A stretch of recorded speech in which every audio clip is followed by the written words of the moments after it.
Julio Carrizosa Umaña nació en Bogotá el 30 de mayo de 1935 en el hogar formado por el ingeniero Julio Carrizosa Valenzuela y doña María Umaña Bernal. Adelantó estudios de enseñanza secundaria en el Gimnasio Moderno de Bogotá, donde se graduó como bachiller. Cursó estudios profesionales en la Facultad de Ingeniería de la Universidad Nacional de Colombia, de donde egresó habiendo recibido el título de ingeniero civil. Realizó estudios de especialización en cartografía y fotogrametría en la Universidad del Estado de Ohio y en administración pública en la Universidad de Harvard, donde obtuvo el título de Master in Public Administration en 1967. Asimismo, realizó estudios de maestría en economía en la Universidad de los Andes, donde recibió el título correspondiente en 1968. Su vida profesional estuvo estrechamente ligada al Instituto Geográfico Agustín Codazzi, lugar en el que ocupó varios cargos de importancia. En la actualidad coordina el Comité de Parques Naturales de la Academia Colombiana de Ciencias Exactas, Físicas y Naturales. Ha sido designado miembro numerario de la Sociedad Colombiana de Ingenieros, miembro numerario del Consejo Directivo de la Sociedad Colombiana de Economistas, miembro numerario de la Sociedad Geográfica de Colombia, vicepresidente de la Sociedad Colombiana de Ecología, miembro honorario de la Sociedad de Cartografía de Colombia, de la Asociación de Investigadores Pesqueros, miembro honorario de la Asociación Colombiana de Ingenieros Geógrafos, presidente del Comité de Medio Ambiente del Instituto Panamericano de Geografía e Historia y miembro correspondiente del Instituto Ecuatoriano de Recursos Naturales. El doctor Carrizosa fue elegido miembro honorario de la Academia Colombiana de Ciencias Exactas y Físicas y Naturales el 7 de julio de 2014. Fecha de su exaltación a la máxima categoría de la Academia, el miércoles 20 de agosto de 2014. Entre los premios obtenidos se encuentra Distinción Nacional del Medio Ambiente, Oficial de la Orden Nacional al Mérito, Premio al Colombiano Ejemplar en el año 2005, Premio Nacional al Mérito Científico en la categoría de Vida y Obra, ACAP, en el 2010. Tiene un sinnúmero de publicaciones y sin duda alguna es uno de los colombianos más destacados. Les doy paso entonces a las palabras del doctor Julio Carrizosa Umaña.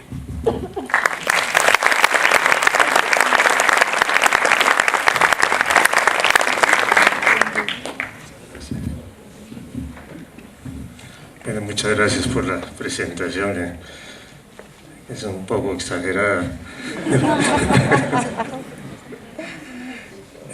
Muchas gracias por haberme invitado, señor rector, profesor Vera, doctor Héctor Villarraga, maestro y amigo de tantos años, Gonzalo, porque me han dado la oportunidad de venir a prestar testimonio. Porque yo fui uno de los funcionarios públicos que empezó a darse cuenta de la situación recibiendo las hojas amarillas del SOS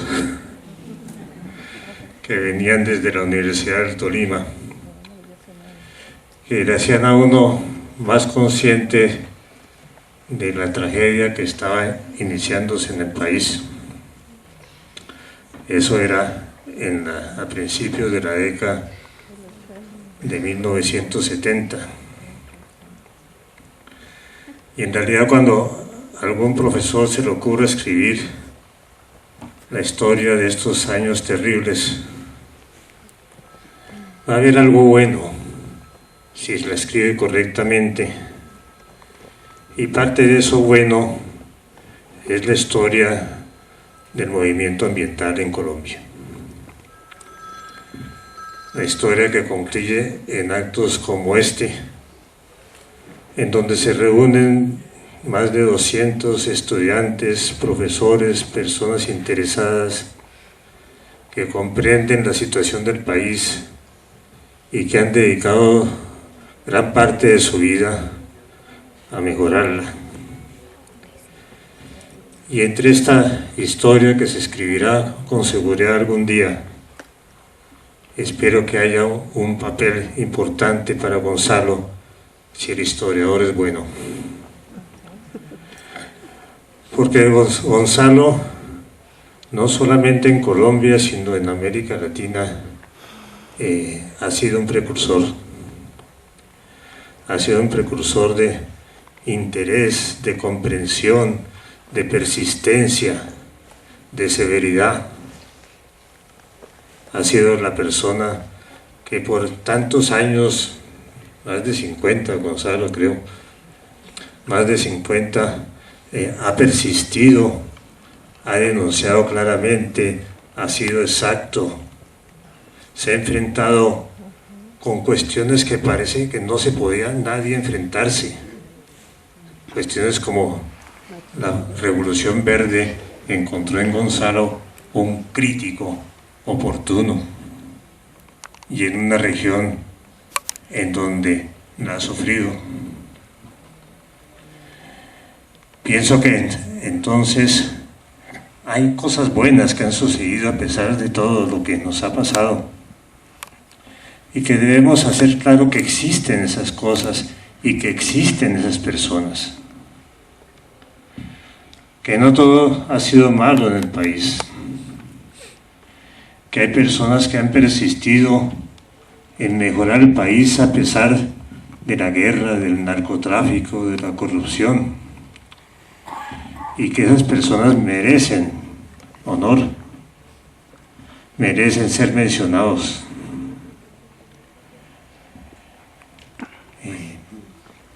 Tal vez a los más jóvenes, que afortunadamente aquí son la mayoría,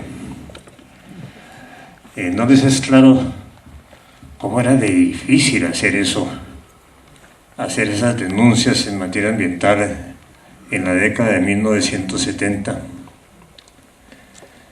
la década en donde se presentó realmente el modelo de desarrollo que se ha venido ejecutando durante todos estos años en el plan de desarrollo de Misael Pastrana. El plan de desarrollo de Misael Pastrana se denominaba las 4 estrategias. Y una de estas estrategias era la de aumentar la exportación para poder sustentar el crecimiento del país. Yo era ya funcionario público, yo fui funcionario público muy joven debido a diversas circunstancias, y me acababan de trasladar del Instituto Geográfico a una institución que se llamaba el Inderena, que acababa de ser fundada, que era la que se encargaba textualmente del desarrollo de los recursos naturales renovables. Y esa institución tenía un papel dentro de ese plan de desarrollo, un papel muy específico. Decía, hay que aumentar la exportación de madera, hay que aumentar la exportación de animales vivos, hay que aumentar la exportación de pieles de animales silvestres. Esa era la tarea que se le asignaba dentro del nuevo modelo de desarrollo a la institución que había sido concebida para proteger la naturaleza. Y a mí me trasladaron a Linderena porque en ese momento Linderena se estaba naturalmente desgarrando al recibir esas órdenes. Los funcionarios de Linderena que provenían de la Corporación del Valle del Sinú y del Magdalena y del Ministerio de Agricultura se habían dividido entre unos que se llamaban desarrollistas y otros que se llamaban conservacionistas, y se peleaban en los pasillos y se acusaban unos a otros, naturalmente porque había contradicción profunda en lo que les estaban ordenando.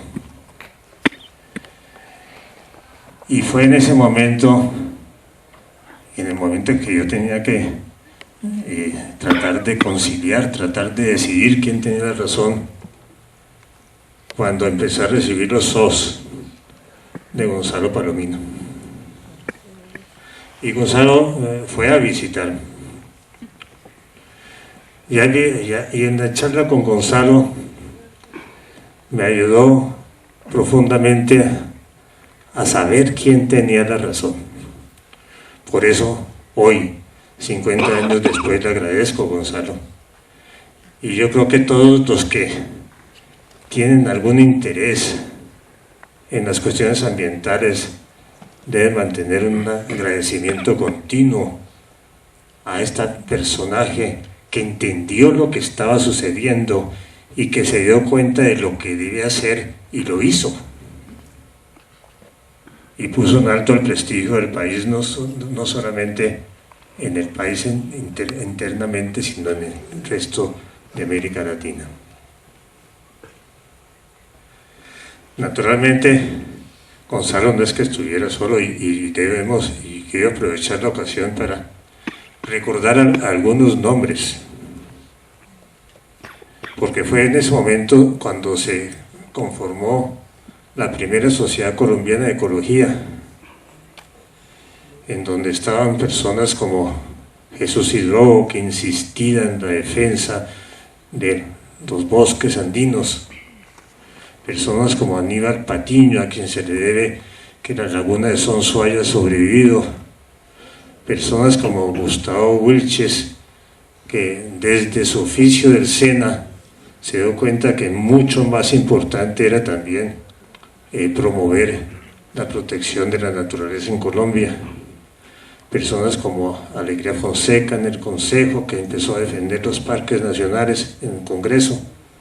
Personas como Jorge Hernández Camacho, que en el mismo INDERENA proveía el conocimiento suficiente para sustentar la creación de lo que empezó a llamarse el ambientalismo colombiano. Y dentro de todo este proceso, el grupo de la Universidad de Tolima desempeñó un papel fundamental y lo sigue desempeñando, porque no es casualidad que aquí se reúnan 200 interesados en el tema ambiental. Tampoco es casualidad que el modelo de desarrollo con la locomotora haya empezado a fallar aquí. No es nada casual, es simplemente el resultado de la formación de una cultura que entendió el ambiente como la totalidad que se debería defender, no solamente como la defensa de la naturaleza, sino como la defensa de una cultura, la defensa de una sociedad, la defensa de un territorio. Y por eso es que ustedes todos son precursores. Naturalmente, pues, hay también que recordar cómo fue que empezó todo esto de la educación ambiental. Porque el concepto de educación ambiental es nuevo. Y en las leyes colombianas no empezó a aparecer sino en esos años. Unos años después de que empezaran a llegar a Bogotá los SOS de Gonzalo, se empezó a escribir el Código de Recursos Naturales y Protección al Medio Ambiente, el decreto 2811 de 1974, y ahí fue donde surgió el concepto de educación ambiental y se ordenó que hubiera cátedras de ecología en todos los colegios y en las universidades. Y fue en ese momento donde empezó a distinguirse, creo yo, entre lo que entendíamos por ecología y lo que entendíamos por ambiente. Y las discusiones empezaron en las universidades. ¿Qué significa ser ecologista? ¿Qué significa ser ambientalista? Y la discusión no ha terminado. La discusión continúa porque está presente en cada uno de los cerebros que se preocupan por el tema. Todavía hoy, en los medios, el ambiente es sinónimo de lo no humano, de lo no social.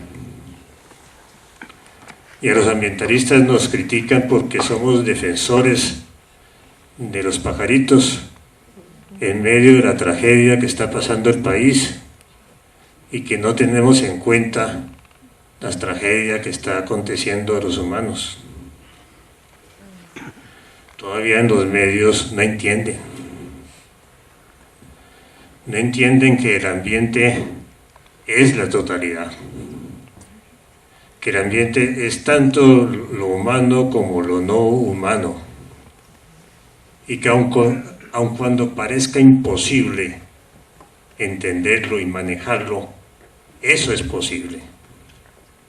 Por eso es que es importante el concepto que acaba de mencionar el profesor Vera, el pensamiento complejo, el ambientalismo complejo, el ambientalismo que reconoce la complejidad de la realidad y que la enfrenta y que sabe que no la puede enfrentar únicamente desde la ecología, aun cuando la ecología es fundamental, que para comprender la realidad y para poder modificarla hay que tener en cuenta también las diferentes formas de comprender la realidad desde las disciplinas, y que sin el trabajo, por lo menos multidisciplinario, que veo que aquí se está conformando en la realidad, que esta cátedra es multidisciplinaria, sin ese trabajo es imposible comprender, menos manejar los problemas.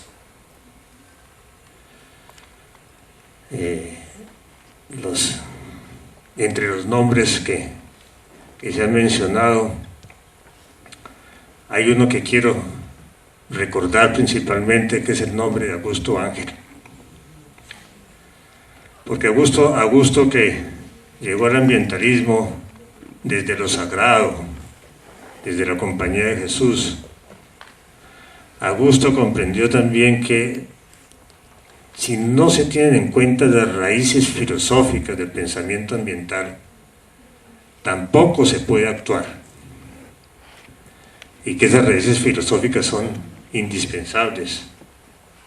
Y que están no solamente en los filósofos, sino en la cabeza de todos nosotros, en todos los modelos mentales de cada uno de nosotros están raíces filosóficas y raíces ideológicas. Reconocer esas raíces, reconocer la complejidad, tratar de no solamente ver, sino comprender y modificar la realidad, es la gran tarea del ambientalismo en Colombia hoy, en este momento, cuando tratamos de crear nuevamente la nación. Tratamos de imaginarnos cómo será una nación diferente a la que hemos sufrido. Y por eso me emociona ver esta reunión. Me emociona ver cómo puede ser de eficaz el ejemplo de una vida, el ejemplo de una dedicación, el ejemplo de un esfuerzo. ¿Cómo es posible que en la Universidad del Tolima se haya conformado este grupo? Y cómo es de importante todo lo que le debemos a Gonzalo Palomino. Muchas gracias, Gonzalo.